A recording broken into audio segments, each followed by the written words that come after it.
NATO is maintaining a high rate of operations in order to enforce the United Nations resolution on Libya and protect civilians from attack.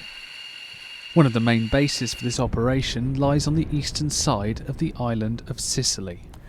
The base here at Sigonella has suddenly found itself thrust to the centre of world attention. Operations have been rapidly ramped up since the arrival of French, Canadian, Turkish, Danish and Swedish detachments. Only a 30-minute flight from the Libyan coast, it's the perfect base for Operation Unified Protector.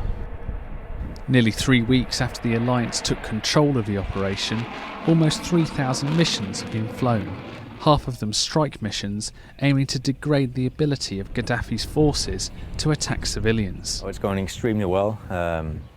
Since we arrived, we've been up and running, and we haven't lost any sorties, so we're at 100%.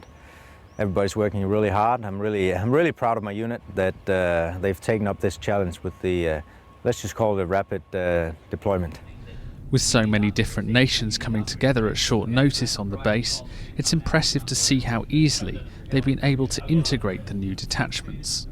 It's nice to see Italian people talking with Swedish people, with Turkish people, Danish, US, Canadians.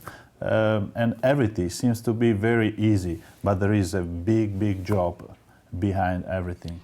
NATO strike sorties have targeted tanks, armoured vehicles and ammunition sites throughout Libya. Seen here is a strike that hit a rocket launcher.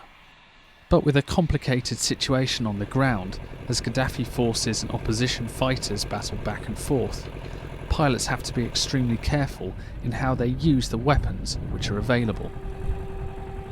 It is somewhat of a challenge to keep track of who is who and how the lines have moved since the last time you were there. But usually the command and control structure helps us out with that, and they are very good at giving us restrictions as to what we can do and what we cannot do. Well, of course, we have a very strict set of rules of engagement, ROEs, that we have to adhere to. So that's the first part of it.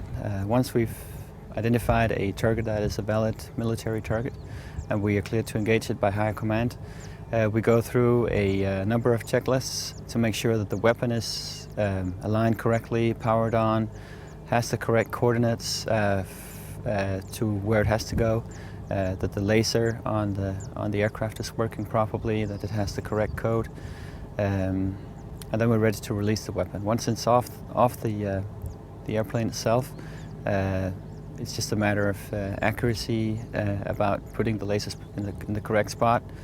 So it's a long process that takes some time, but it is a necessary process to make sure that we hit the correct target with the desired effects. Piloting a plane over a war zone takes steady nerves. With sorties lasting many hours in a cramped cockpit, the ability to concentrate on the task in hand is vital. It is challenging. As a pilot, you're very focused every time you have to go there, because you know that you can't be shot at or you can't be shut down. But also, I think everybody's very proud of being a part of this mission to be able to protect the civilian Libyan population. It's a huge responsibility to take on, but one the various Air Force detachments here at Sigonella feel they're up to. Oh yes, of course, it's a huge responsibility, but you know, the way I think of it, they're really good pilots, they're well trained, they've got a lot of hours, they've got a lot of advanced training. I've got a great set of crew chiefs, and everybody that works here are doing extremely well. And then you know, I just think about all my colleagues from the army that send out patrols in the green zone in Helmand. So when you think of it that way, it's actually it's not that hard, but it is a huge responsibility, and I take it very seriously. This is David Heathfield at Sigonella Air Base for the NATO channel.